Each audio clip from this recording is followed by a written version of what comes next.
Hi Cancer! Kamusta? Welcome back to Pinay Angel Tarot. This is your bonus reading para sa mga Cancer, Sun, Moon, Rising, and Venus Signs General Love Reading. Kaya maaaring mag-resonate o hindi. Pero pag nag-resonate, i-comment nyo para alam ko. Congratulations at may bonus reading kayo this time. Ayan. Kasi naman bumabawi ako sa inyo eh. Ayan. Anyway, ready ko lang yung mga cards nyo guys. Kumusta mga Cancer? Comment present para alam kong nanonood kayo. So, aalamin natin ang energies connected sa'yo sa love life mo. Pero baka may mensahe sa career. Tingnan natin, depende kung anong cards ang lalabas.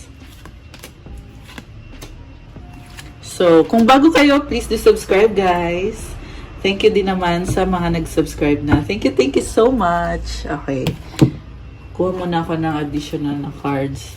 Also guys, kung kailangan nyo ng gabay, pwede kayong magpa-private reading sa akin. Message lang kayo sa legit na Facebook page ko, Pinay Angel Tarot, or sa Viber or sa WhatsApp para mas mabilis. Nasa description box po yung contact details ko. Diyan po yung mga links sa ibang social media accounts ko. Mag-ingat lang po sa mga fake account para sure kayo na legit at yung ako talaga yon. Andyan dito po sa ilalim ng video na to nakalagay lahat yung mga links ko. Okay, so ito na.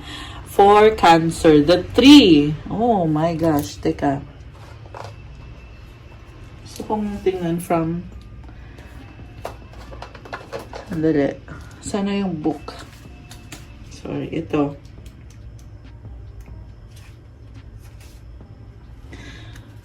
Okay, stability. Very stable ka ngayon and strong. Crossroads. Merong sitwasyon na 50-50 ka eh. Pinag-iisipan mo to. Parang di ka sure sa susunod na gagawin mo. At the same time, very strong and stable ka. Kaya, kayang-kaya mo sarili mo. Parang nagta-trial and error ka sa nakita ko. Tinatry mo yung best mo na mag-workout yung isang connection na naging mahirap para sa'yo, very challenging. Nagkaroon ng conflict dito. Pero at the same time, masaya ka naman sa ginagawa mo. Yung nga lang ngayon parang nagdadalang isip ka. Merong dalawang 2. 2-2. Ayan.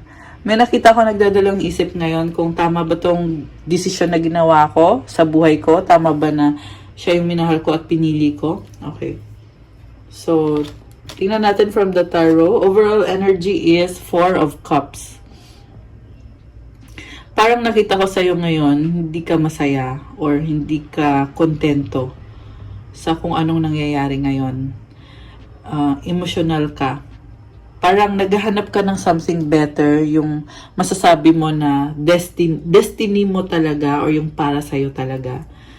Nakatingin ka sa salamin dito, so I feel like chine-check mo yung sarili mo na parang sasabi mo, ano ba yung mali sa akin?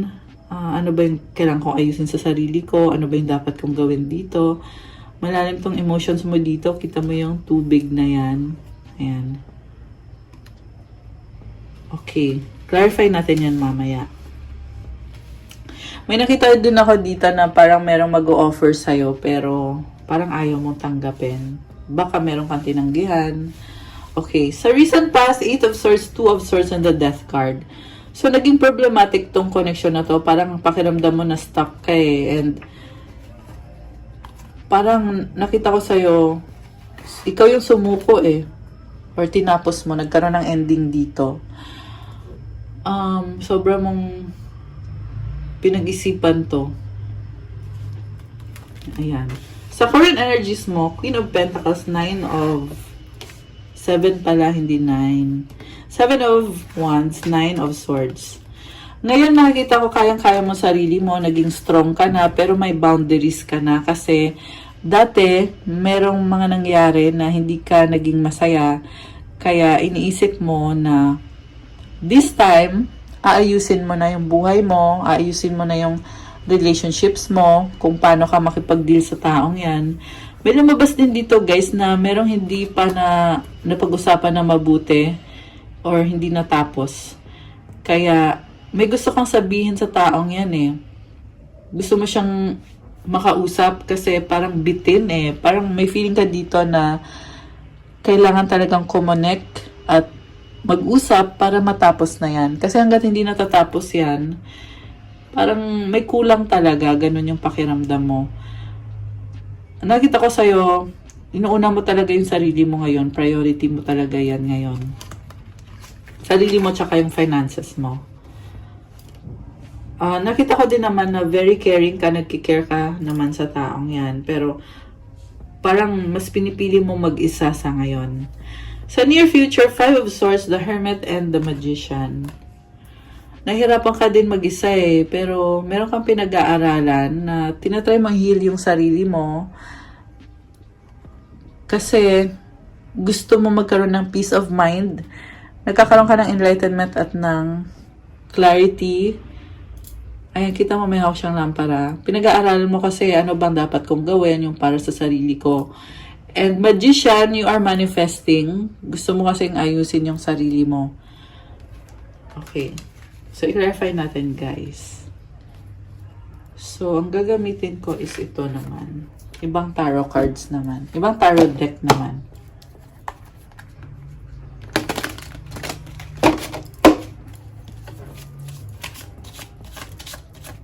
Okay, so bakit gustong mapag-isa ni Cancer ngayon? Ay, baliktad. Or naka-reverse talaga siya. 9 of Wands, King of Wands, Ace of Pentacles. Grabe. The Chariot. Okay, ikaw to. Chariot, Cancer energy. Ang bilis na energy na to, may nakita kong travel, biglaan.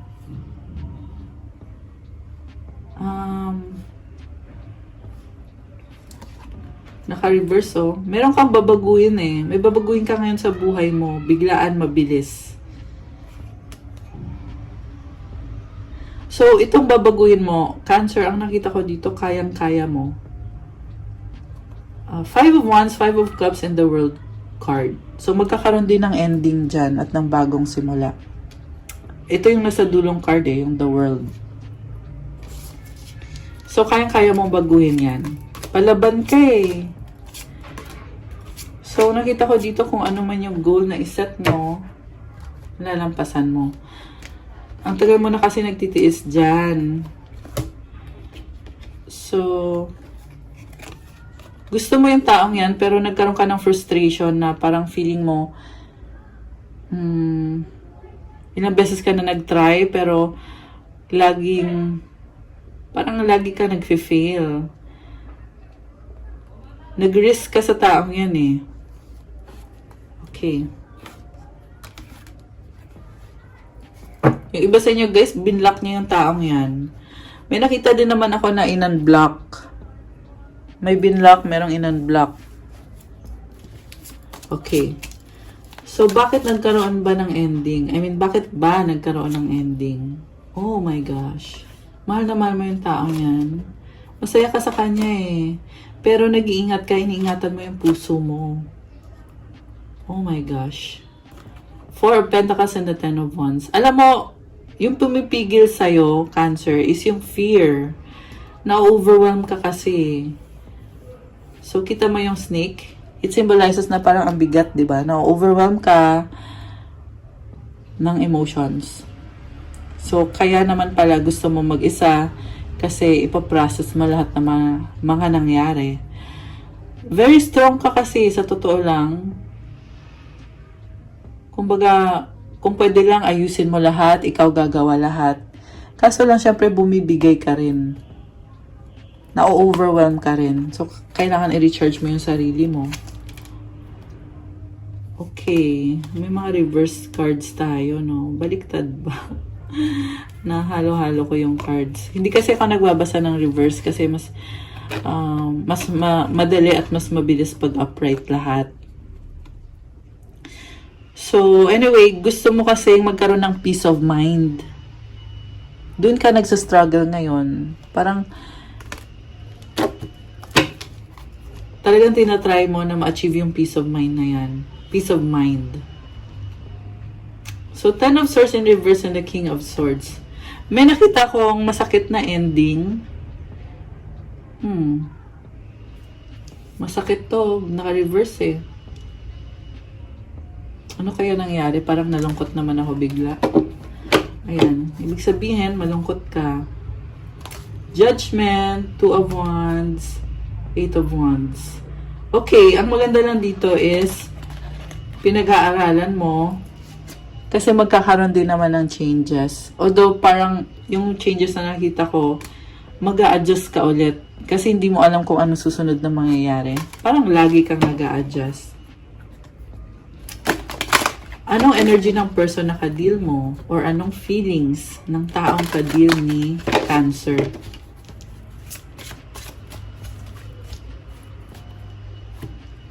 The Fool, 2 of Swords, 7 of Pentacles.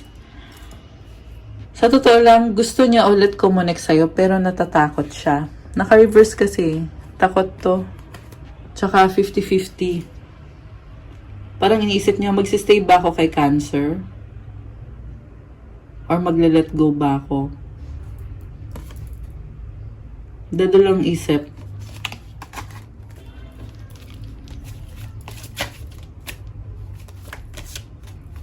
Bakit gusto niyang bumalik? Bakit? Ay, shocks. Sorry. Oh, ito, bagong simula. Ace of Cups. Oh my gosh. Alam mo, nakita ko sa kanya, posible din tong ikaw ha, kasi roles can be reversed. Tumalikod eh, 8 of Cups. Tinalikuran kung anong meron kayo. Alam mo, sa totoo lang, may pagmamahal dito. Kaya alam mo yung kahit nagtapos na, pero bumabalik pa rin yung feelings. Parang nare-recall nyo eh, naaalala nyo, may memories kayo. May nakita ko dito, twin flame connection, andito si Empress at si Emperor. Sunod-sunod lumabas eh. I mean, magkakasunod, diba?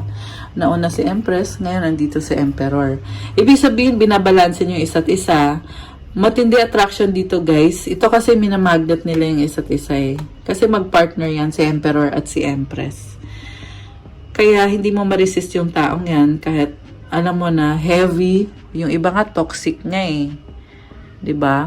Alam mo yung kahit na ang bigat pero nafe-feel mo na binabalanse niyo yung isa't isa. 1, 2, 3, 4 on the clock. Ayan, may angel numbers tayo. It means one step at a time. So anyway, yun na nga, binabalanse niyo kasi yung isa't isa. Kaya pakiramdam mo tuloy kapag kumonek ka sa taong yan, kumpleto ka ulit. Pero sa totoo niyan, ang hirap ng sitwasyon yung dalawa. So, kaya pala, 50-50 ka, siya din naman 50-50 din. Merong fear, merong doubts. Page of Wands, the Black Numen, and the Page of Swords. So, merong mensahe, merong kung gustong sabihin na hindi mo maiparating. Ayan, posible din na siya ito na merong gustong sabihin sa'yo, pero ang bigat eh, mabigat, guys. Kaya nga gusto mo mag-isa, dito yung Moon card, ikaw to eh.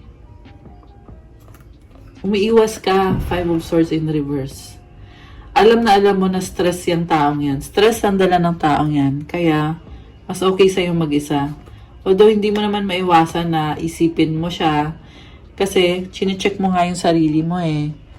Para baguhin mo yung sarili mo, para makapag-adjust ka sa kanya. Ayan, pero sarili mo talaga yung priority dito. Hermit. Si Hermit kasi nakatago yan. Nasa cave yan nagtatago. May hawak siyang lampara. Kasi nag-aaral yan. Pinag-aaralan na mabuti. Ano ba yung dapat gawin dito? Ano ba yung tama? Yung nga lang, nakita ko dito parang nasa point ka na parang sumobra. Sobra sa pag-iisip sa sarili. Kaya yung magiging decision mo dito, hindi yung parang, hindi unbiased eh. Kumbaga, mas pinapaboran mo yung sarili mo kaysa sa taong yan. Kaya, siguro guys, wag masyadong magmadali when it comes to making decision. Kasi, may nafe-feel kasi ako na baka yung decision mo is parang pagsisihan mo sa huli. Kasi hindi pa clear sa'yo yung lahat, pero nagdesisyon ka na. Parang ganun yung nangyayari dito or nangyayari. So, ayan, ang hirap actually. Kasi naintindihan ko din naman kung bakit ka nagkakaganyan. Kasi pinoprotektahan mo yung sarili mo. Ayan. Okay, so ano bang outcome dito? Tingnan natin. Anong outcome? Justice. Strong ka eh. Kaya mong ipaglaban yung sarili mo para ma-achieve kung ano yung fair para sa'yo. Gusto mo ng fairness, gusto mo ng balance, stability, justice. Ace of Wands. Knight of Cups in reverse. So, parang nakita ko dito, yun nga, kasi sarili mo nga talaga yung priority, kaya siya naka-reverse.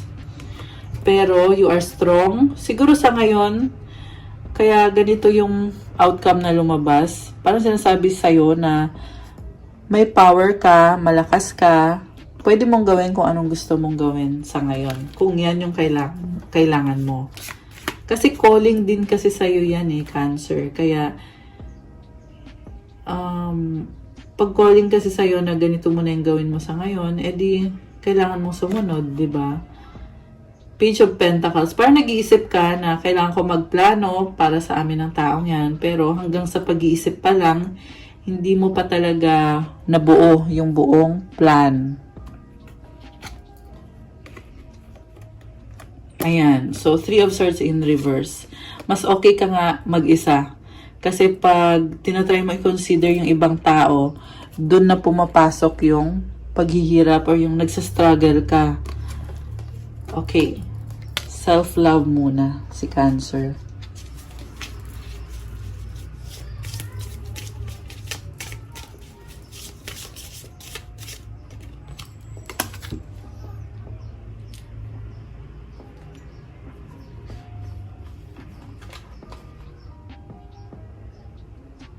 Anong mensahe gusto mong sabihin ng person mo kung meron man?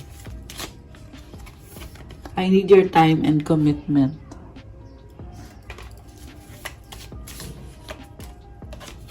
Oh my gosh, I hate you. Hindi okay eh. Hindi okay. I have something to tell you. I want to talk to you. Posible din ikaw to na kasi nga, sabi ko nga kanina, gusto mo siyang kausapin, komprontahin, may ganun eh. So, medyo mabigat tong confrontation na to. Merong, alam mo yan, ang strong kasi ng mga, ayan, ang strong na mga energies na yan. Thinking of you makes me smile. Mahal mo naman pala eh, sa totoo lang. Mahal niyo isa't isa. Talagang pinupush mo talaga eh. So, hindi natin masagap yung person mo. Although, kukuha sana tayo ng mensahe. Pero, baliktad yung nakuha natin. Energies mo naman yung nasagap natin. Although, roles can be reversed naman.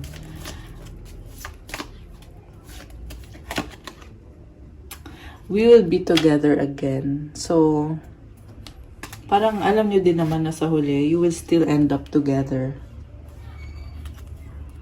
Close your eyes and tell yourself that you deserve to feel joyful. You can allow joy into your life regardless of the circumstances you currently find yourself in. Ayan, Cancer ha, deserve mo maging masaya, makaramdam ng saya. At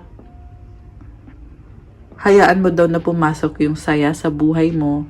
Kahit ano man ang nangyayari sa paligid mo. Ayan, very nice. Kukuha kita ng mensahe from the Arboretum Oracle. Anong mensahe para kay Cancer? Adventure. Oh, nice. Maganda to guys. Nasa journey ka. Merong excitement. At the same time, merong emotions. Nakita ko dito yung lakas mo. Diba sabi ko kanina, strong ka? In control ka pa rin, Cancer. Kahit na, di ba ang dami kong nakita dito na struggle, mga problems, alam mo yun. Pero, ang ganda ng aura mo dito, oh. Ayan. So, meron ulit siyang ilaw, merong lampara. Meron kang telescope, oh. So, meron kang tina-target, eh. Na, kumbaga, ganito yung gusto mo mangyari, ganito yung pinaplano mo. Very fresh ng aura mo.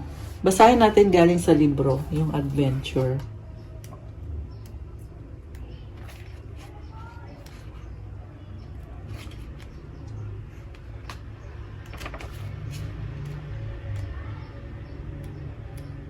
Ito. Okay.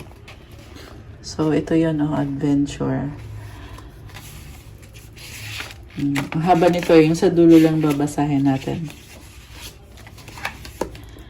Adventure is both where we find it and how we choose to seek it out. Wow! Nice. So, yung journey mismo, yan na daw yung adventure. So, parang na-feel ko dito, you're having the thrill of your life. Ini-enjoy mo kung ano yung ginagawa mo at gagawin mo kung anong sa tingin mo ay kailangan mong gawin kasi yan din yung nagpapasaya sa'yo. Yun mismo na yung journey na yun. At pag nakuha mo na yun, yung goal mo, syempre, yan naman yung pinaka-reward mo and ultimate happiness mo. I love it. Very positive ng vibe. Teka, bakit parang blurred yung camera?